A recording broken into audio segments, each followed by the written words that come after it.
नमस्कार. रत्नागिरी जिल्हा विशेष बातमीपत्रात आपले स्वागत. पाहूयात रत्नागिरी जिल्ह्यातील आजच्या महत्त्वाच्या आणि ठळक घडामोडी सविस्तरपणे. आंबा उत्पादनात 90% घट, शास्त्रज्ञांचा धक्कादायक अहवाल. रत्नागिरी जिल्ह्यातील आंबा आणि काजू बागायतदारांसमोर यंदा निसर्गाचे मोठे संकट उभे राहिले आहे.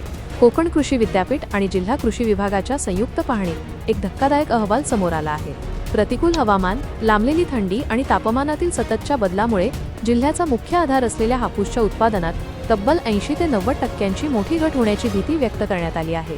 जिल्ह्यात दरवर्षी सुमारे 1,86,000 मेट्रिक टन आंब्याचे उत्पादन होते, मात्र यावर्षी ते अवघ्या 37,000 मेट्रिक टनांपर्यंत खाली येण्याचा अंदाज आहे. केवळ आंबाच नव्हे तर काजू उत्पादनातही 40 ते 50% घट झाली असून थंडी आणि धुक्यामुळे काजूचा मोहर पूर्णपणे सुकला आहे. या नैसर्गिक आपत्तीमुळे बागायतदार हवालदिल झाला असून सरकारकडून आर्थिक मदतीची प्रतीक्षा करत आहे. मध्य पूर्वेतील युद्धाचा फटका, घर बांधणे महागले. मागील काही दिवसांपासून मध्य पूर्वेत सुरू असलेल्या मोठ्या तणावाचा थेट परिणाम आता घर बांधणीवर जाणवू लागला आहे.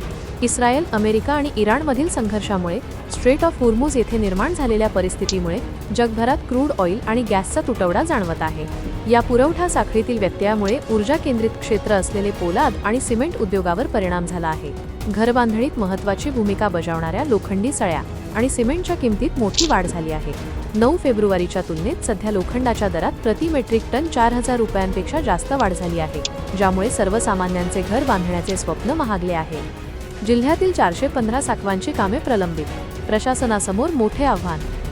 रत्नागिरी जिल्ह्यातील ग्रामीण भागातील साकवांची स्थिती चिंताजनक बनली असून एकूण 415 साकवांची कामे अद्यापही प्रलंबित असल्याचे समोर आले आहे.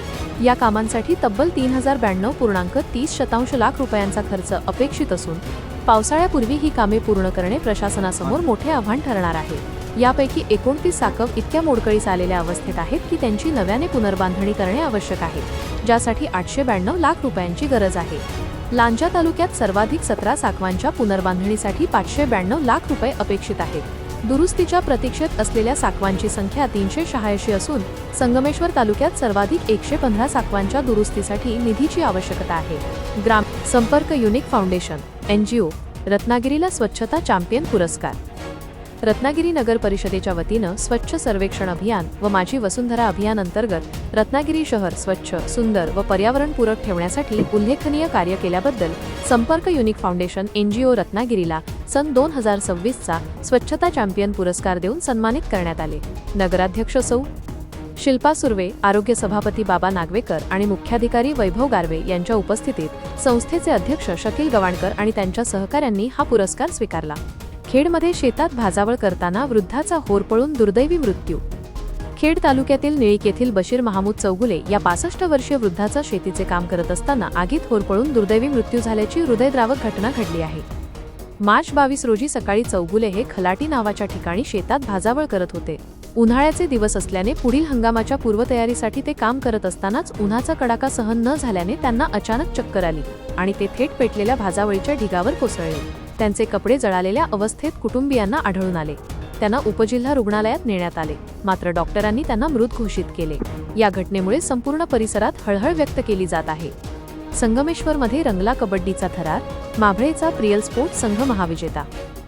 संगमेश्वर तालुक्यातील तेये गावात आयोजित करण्यात आलेली भव्य कबड्डी लीग स्पर्धा अत्यंत उत्साहात आणि शिस्तबद्ध नियोजनात यशस्वीरित्या पार पडली. वाघजाई क्रीडा मंडळ तेये यांच्या वतीने आयोजित या स्पर्धेत माभळे येथील प्रियल स्पोर्ट्स संघाने प्रथम क्रमांकावर मोहर उमटवली. अंधाऱ्या रात्रीत लख्ख विद्युत रोषणाईच्या साक्षीने खेळल्या गेलेल्या या सामन्यांचा आनंद लुटण्यासाठी क्रीडारसिकांनी प्रचंड गर्दी केली होती.